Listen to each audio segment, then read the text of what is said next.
Olá, seja muito bem-vindo. Eu sou Tabata Pote. Começa agora uma entrevista especial. A cada programa, nós recebemos um especialista para tratar as notícias que estão em destaque. Um estudo divulgado pela Agência Espacial Americana, a NASA, traz um alerta preocupante para o Brasil. Algumas áreas do país podem ficar inabitáveis nos próximos 50 anos. Isso tem relação com as mudanças climáticas. Vamos saber mais com quem entende do assunto e por isso vou chamar aqui o Antônio Oliveira, consultor em Geologia Ambiental e diretor-presidente da Certificadora Ambiental de Projetos de Conservação de Matas Nativas. Olá, Antônio, seja muito bem-vindo. Olá, Tabata, muito obrigado pelo convite, uma felicidade para mim estar participando com você. É um prazer te receber aqui. Explica para a gente melhor sobre esse estudo da NASA. Ele tem muito a ver, ele traz um alerta muito preocupante sobre essas altas temperaturas aqui no Brasil? De fato, Tabata, a NASA, nós sabemos, é uma instituição confiável, ela apresenta grande credibilidade, portanto, qualquer notícia que venha, né, dessa instituição para nós, importantíssima. E, de fato, ela introduz, ou melhor dizendo, ela divulga o resultado de uma pesquisa que foi feita 2 anos atrás a respeito de temperaturas que tornam, segundo ela, inabitável as regiões em que se manifesta. São temperaturas associadas a alta umidade. E ela... Pode continuar. Sim.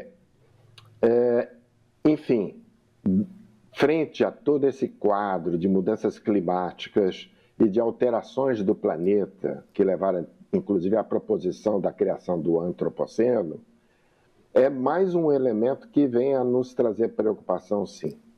Então, é importante esse trabalho que vocês fazem a respeito de ponderar cada um dos elementos, desde poluição, emissão de gás carbônico, mudanças climáticas e agora esta condição, vamos dizer assim, imprópria, detectada pela NASA para os próximos 30 a 50 anos. Agora, Antônio, no caso, você até mencionou, né? O estudo ele não considera somente a temperatura, as altas temperaturas, mas também a umidade. Como que nós devemos interpretar isso? A umidade, ela está mais alta ou está ficando cada vez menor? Como que o estudo mostra para a gente? Esse estudo, ele se fundamenta numa medida de temperatura em condições de alta umidade. Nós sabemos que temperaturas elevadas são prejudiciais à fisiologia humana. Sabemos das mortes que aconteceram na Europa, inclusive em 2003, em Paris, na Europa, 70 mil mortes, mesmo sem alteração de temperatura. Mas como que o corpo humano se defende da temperatura? Suando, evaporando, porque o processo de evaporação reduz a temperatura. Mas imagine você que o meio ambiente já esteja saturado de umidade, 100% úmido. Portanto, o corpo humano não tem condições de suar, de evaporar. Suar até sua, mas não evapora. De maneira que a alta temperatura, e isso se dá por volta dos 35 graus, com umidade relativa de 100%, a fisiologia humana é abalada, chegamos a um limite de possibilidade de reduzir a temperatura corpórea, introduzindo então doenças e levando ao falecimento. Então é mais um parâmetro de medida importantíssimo frente às condições atuais que o planeta está vivendo. E, como nós sabemos, que as mudanças climáticas provocam eventos extremos, então a possibilidade de um extremo de umidade se ligar a um extremo de temperatura é bastante notável, é bastante importante, e o mapeamento feito pelos pesquisadores, um deles inclusive trabalha na NASA, é um mapeamento importantíssimo para que a gente possa enfrentá-los com adaptações, previsões e combate a essas mudanças climáticas. Com certeza, né? É um assunto muito grave, realmente. Agora, esse aquecimento, você até mencionou, né, da França também, que tem sofrido com essas altas temperaturas. Outros países também têm sofrido muito com isso, o Oriente Médio, com temperaturas elevadíssimas, mais de 50 graus. Agora, Antônio, qual o papel, a responsabilidade, no caso, das indústrias e dos governos de todos os países, no caso, com relação a essas mudanças climáticas? Porque isso não é algo natural, né? Se é que podemos dizer assim, há muito a responsabilidade das pessoas, né? Dos humanos. Verdade, Tabata. Você introduz aí um elemento extremamente importante, que é a relação entre o homem e a natureza. Ela se estabelece na relação entre o homem e o homem. Porque a questão que se coloca não é somente das mudanças climáticas, é também no planeta a perda da biodiversidade com o desmatamento, é também a perda dos serviços ecossistêmicos, né? E, enfim, uma série de questões, aumento do nível do mar, as mudanças nesses padrões de precipitação, a acidificação dos oceanos, enfim, um conjunto de coisas que advém do processo civilizatório atual. E esse processo civilizatório atual, ele é marcadamente visto, né, com, eu acredito, uma das questões principais, que é a desigualdade social, né? A questão da justiça ambiental, justiça climática, está muito relacionada a essa questão da desigualdade social, em que parcelas da população usufruem dos recursos naturais de forma extrema e outros ficam carentes dessas condições, levando a um desequilíbrio. E esse desequilíbrio na humanidade, que é o extrema riqueza e extrema pobreza, não seria equivalente à extrema seca e à extrema chuva?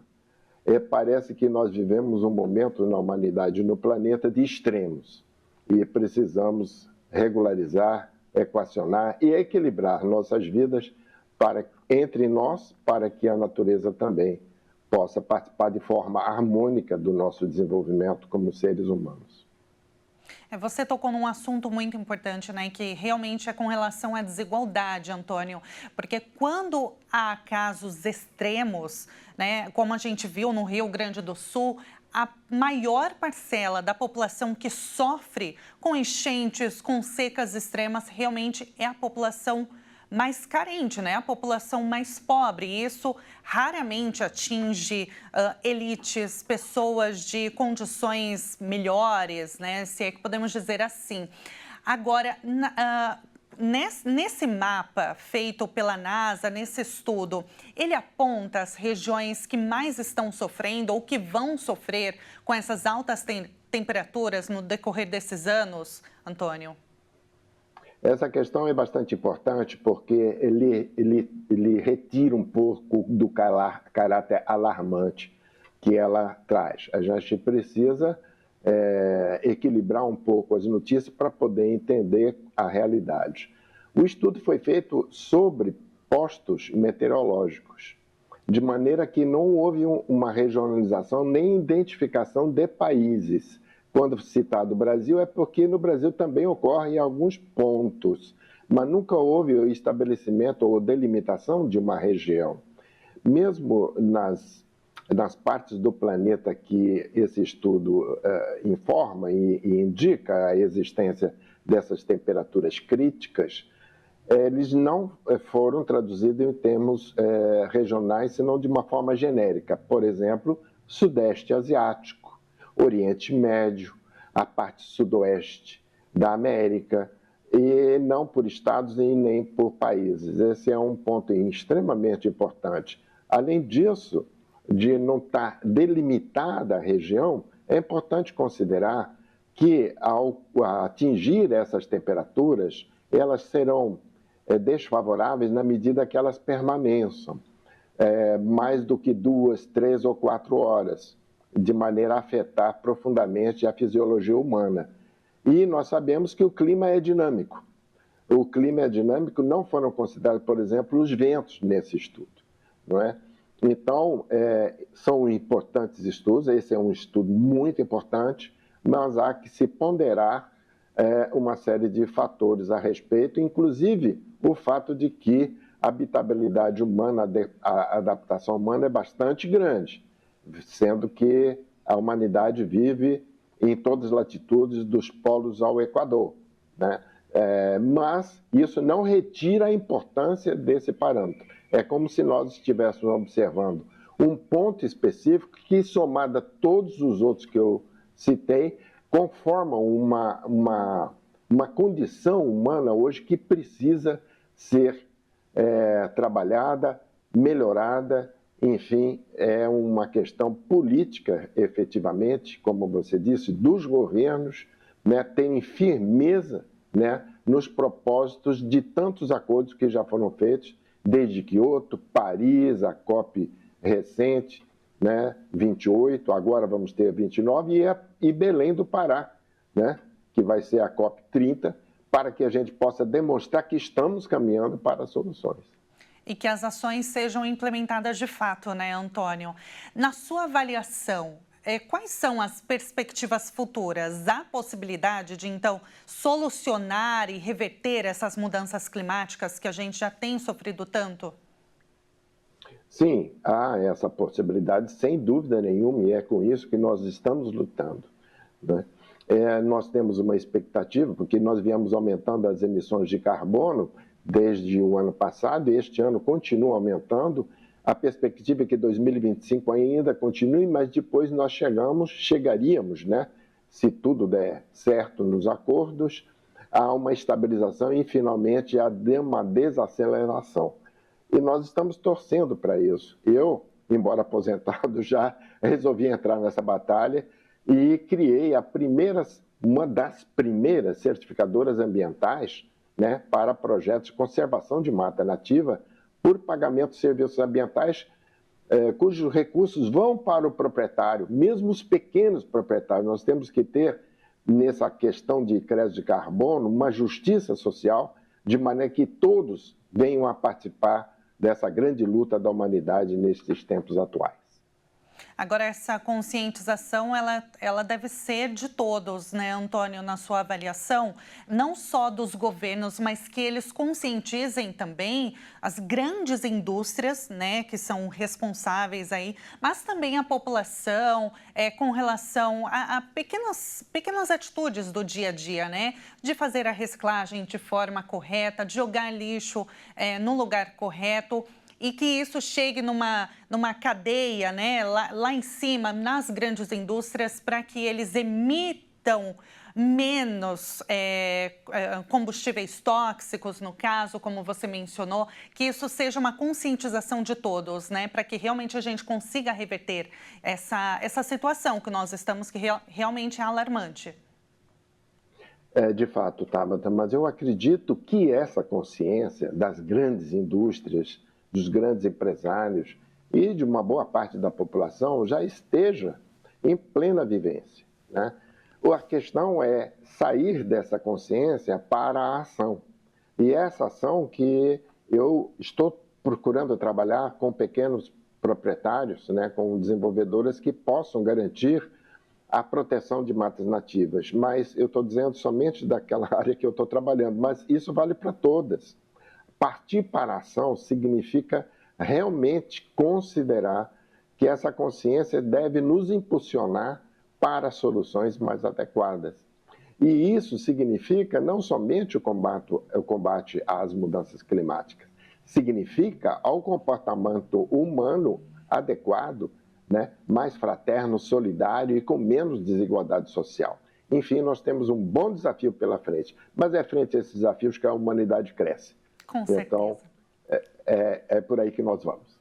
Perfeito, Antônio. Foi um prazer conversar contigo, trazer a sua análise. Realmente é muito importante esse assunto, esse alerta da NASA, para que todos entendam a importância de colocar, então, tudo que está no papel, implementar de fato, né? Muito obrigada. Eu que agradeço por essa oportunidade, dou parabéns à RIT por essa iniciativa, por esses trabalhos todos nessas entrevistas, de maneira a conscientizar, estão participando e agindo, né, por essa conscientização. Parabéns. Muito obrigada, Antônio. Nós conversamos com o Antônio Oliveira, consultor em Geologia Ambiental.